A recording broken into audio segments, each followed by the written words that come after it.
Olá pessoal, tudo bem? Thiago da Capitalismo falando. Antes de mais nada, peço aí para quem não é inscrito se inscrever no canal e se gostar do vídeo dá um like e compartilha. Não esquece também aqui de ativar a sinetinha das notificações para sempre que tiver um novo conteúdo vocês receberem o aviso.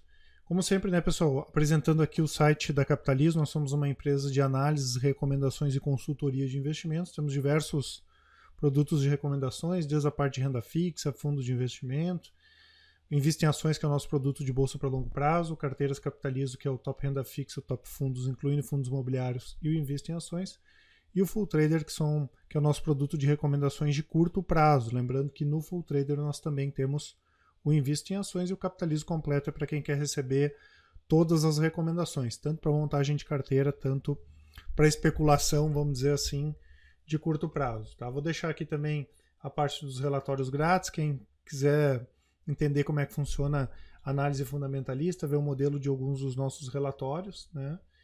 Para baixar é só colocar o nome, o e-mail e o telefone. Colocou o nome e o e-mail, já pode baixar. Colocando o telefone, a gente convida para fazer parte da nossa lista do WhatsApp. E para fazer direto parte da lista do WhatsApp é só seguir o passo a passo que vai estar aqui na descrição, tá? Teve muita gente final de semana, tá, pessoal? A gente está terminando de organizar as listagens de sexta, sábado e domingo. Hoje a gente termina de organizar. Lembrando que é lista, não é grupo. Então vocês têm um contato direto com a gente. E caso vocês queiram tirar as dúvidas de vocês diretamente, pode entrar pelo aquele número do WhatsApp ali que a gente atende vocês também. Não tem problema. Tá certo? Falar um pouquinho, pessoal, para as ações, para ficar de olho durante essa semana, né? Eu só queria, pessoal, lembrar, é muito importante isso, né? Lembrar que isso aqui que a gente fala não é recomendação, né? Se tiver dentre alguns desses ativos aqui que é uma recomendação, seja de curto prazo ou de longo prazo, eu aviso, mas também não adianta comprar alguma coisa que eu digo aqui que é a recomendação nossa e depois não ter a sinalização de venda, né? Principalmente se for uma recomendação de curto prazo. Então eu não gostaria que ninguém comprasse nada porque tá vendo uma notícia, tá? Hoje, eu não quero ser engenheiro de obra pronta, né?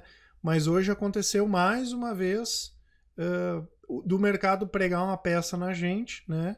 E quem operar por notícia sofrer um prejuízo, mesmo que seja momentâneo, tá? Não estou dizendo que não tem oportunidades de compra, né? Em função da questão do Bolsonaro. É óbvio que para o mercado é bom, né? A gente teve uma queda significativa nos Estados Unidos que acabou puxando o preço para cá, muita gente quer embolsar lucro, enfim, isso aí faz parte, né?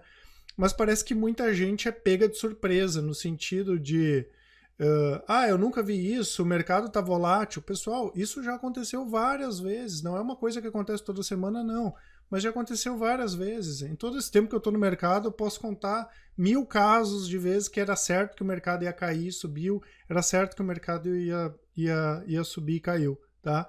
Isso faz parte, o mercado tem volatilidade. A questão é que muita gente age de maneira emocional numa coisa que a gente tem que ser simplesmente racional. Ah, Thiago, mas isso é garantia de ganho? Óbvio que não. Mas quando a gente entende o que está fazendo, aceita a perda de uma maneira mais tranquila, da mesma forma que quando a gente sabe o que está fazendo, quando a gente ganha, a gente entende porque está ganhando. E isso é muito importante, pessoal. É a única forma da gente ficar vivo no mercado.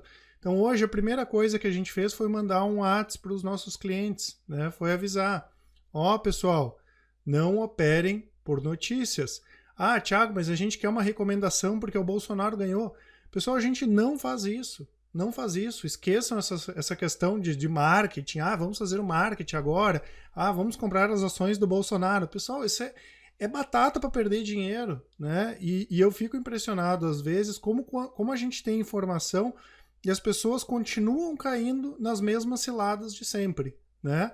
Eu vou comprar agora, né? Eu vou comprar agora porque o Bolsonaro ganhou. Isso aí não existe, pessoal. Eu já fiz alguns vídeos falando a respeito disso. A gente opera de duas formas, tá? A primeira forma delas é por análise fundamentalista. E hoje nós passamos para os clientes, assim como a gente passa todos os dias, tem lá as carteiras recomendadas de longo prazo. Isso vale para fundos imobiliários também. Tem o preço de entrada e o preço teto, que é o preço máximo de entrada. Se está acima do preço teto e não entrou, mantém na carteira. Se está acima do preço teto e e entrou, desculpa, se está acima do preço teto, já comprou a ação, mantém em carteira. Se não entrou, não é para entrar. A recomendação não é de entrada, né? Porque a análise fundamentalista importa sim o preço que a gente vai pagar também pelos ativos, né?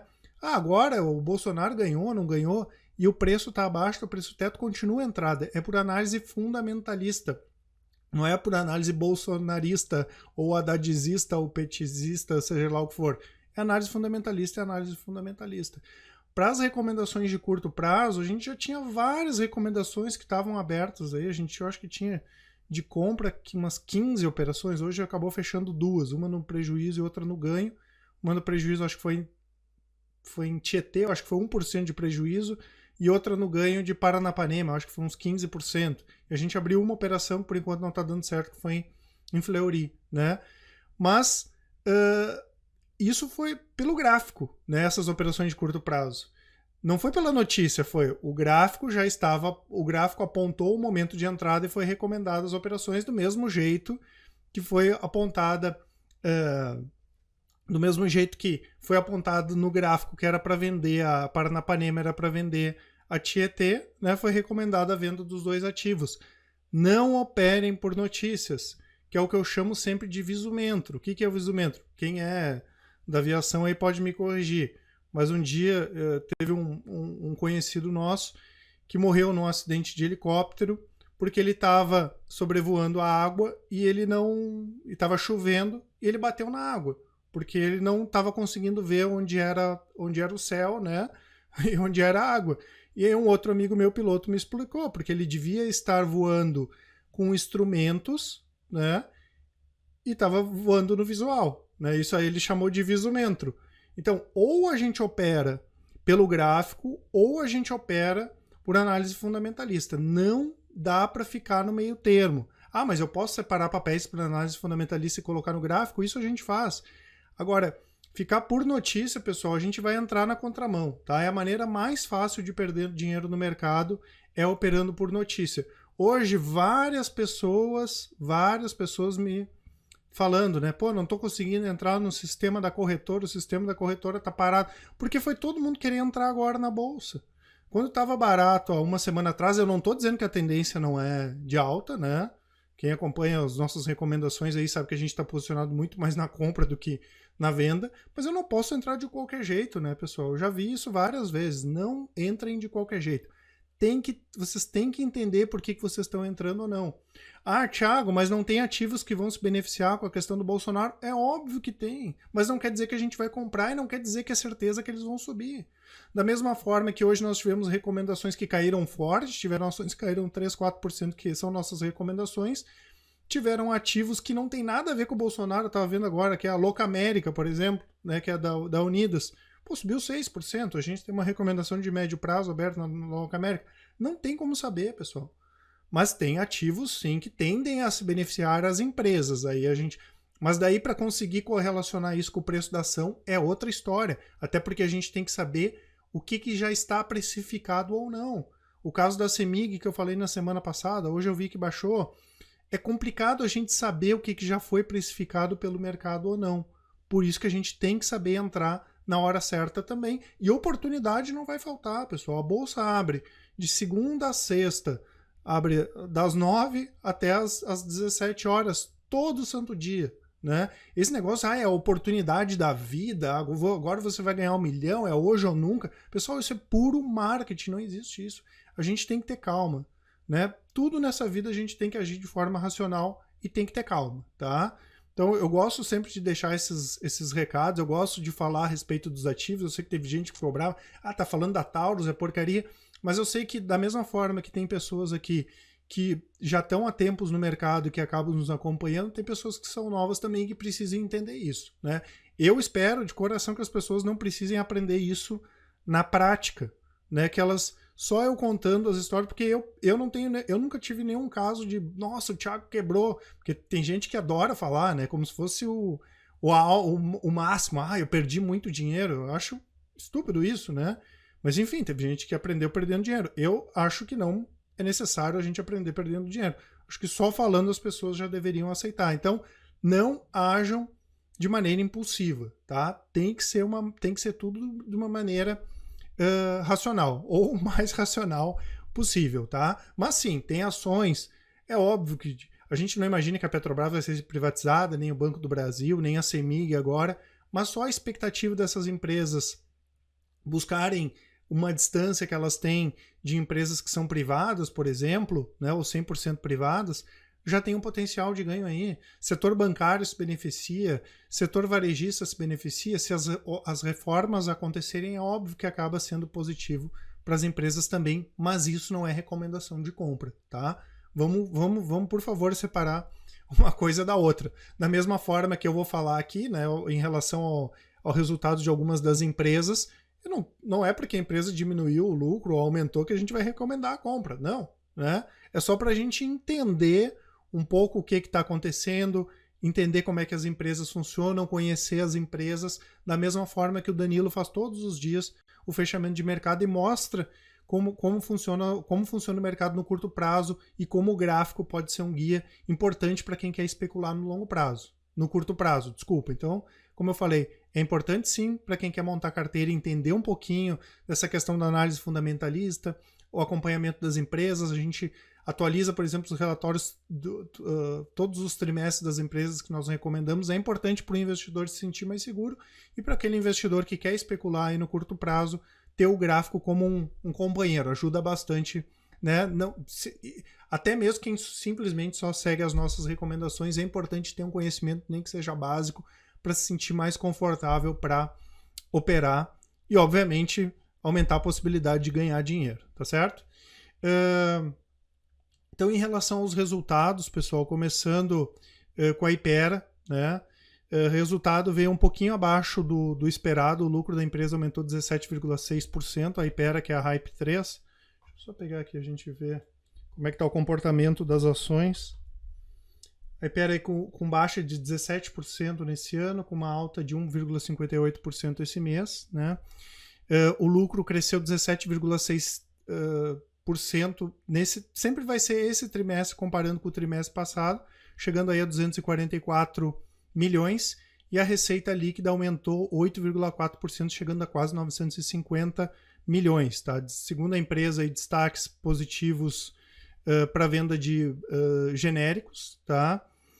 Similares e genéricos, né? A empresa que ela comercializa Nelsoro, Flanoid e a Doralgina. Tá? VEG, pessoal, a gente fala bastante a respeito da VEG, vê um resultado super positivo de novo, né? O Daniel me passou os principais números aqui. É aquela empresa que está sempre cara, né? Os múltiplos estão sempre elevados, mas a empresa continua entregando, né? Basicamente o resultado foi puxado aí pelas vendas, as vendas líquidas, comparando esse trimestre com o trimestre do ano passado, subiram quase 37%, puxadas basicamente aí por novos negócios, né? Como usinas de energia solar. E também ela já colocou no balanço os números da aquisição da TGM, né, que é uma empresa de turbinas a vapor que ela comprou lá nos Estados Unidos. Tá? O EBITDA também subiu forte, aí, quase 27%, com margem de 15,1%, chegando a 490 milhões de reais. E o lucro líquido também ficou acima das nossas projeções, subiu 22% em relação ao trimestre do ano passado, chegando aí a 381 milhões, com retorno sobre o investimento na casa dos 18%, deu 17,9%, se não me falha a memória. Tá? A Fibria, né, pessoal, a gente comenta bastante a respeito também, divulgou um resultado sólido, né? A empresa, óbvio, se beneficiou em relação à alta do dólar, em relação à alta da celulose, o endividamento também, que vem baixando aí nos últimos anos, conseguiu reverter o prejuízo que era de 210 milhões do trimestre passado para um lucro de 743 milhões, né? Um número aí 52% acima do trimestre passado, tá? Veio bem forte também o resultado. Óbvio agora que o enfoque é essa questão da fusão, né? Depois da compra da Suzano, a Fibria foi comprada pela Suzano, né? A questão da fusão das duas empresas aí que deve sair nos próximos meses, tá? Ambev, resultado bem fraco, né, pessoal? A Ambev já cortou o pagamento de dividendos, a gente já vinha comentando a respeito disso, e o resultado da Ambev veio fraco aqui no Brasil, tá? Dois fatores principais, não só no Brasil, né, mas aqui no Brasil as vendas caíram acima do esperado, caíram 3,1% quando a gente compara esse trimestre com o trimestre passado, e a empresa também teve que registrar um impacto negativo de quase 575 milhões de reais em função de ajuste contábil da unidade na Argentina, né? Com a hiperinflação lá eles tiveram que fazer esse ajuste.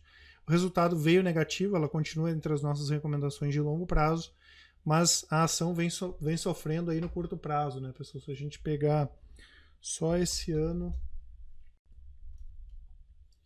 tá com uma baixa aí de 26%, Ambev no mês aí com uma baixa de 16%. É um dos nossos cases por longo prazo, uma empresa que está muito endividada, uma empresa que diminuiu o pagamento de dividendos, diminuiu a rentabilidade sobre o patrimônio, né?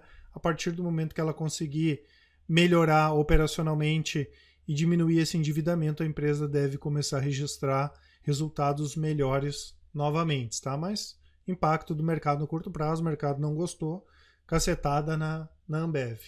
Vale, pessoal, novamente divulgando resultados sólidos, né? A Vale é outra empresa que a gente comenta a respeito.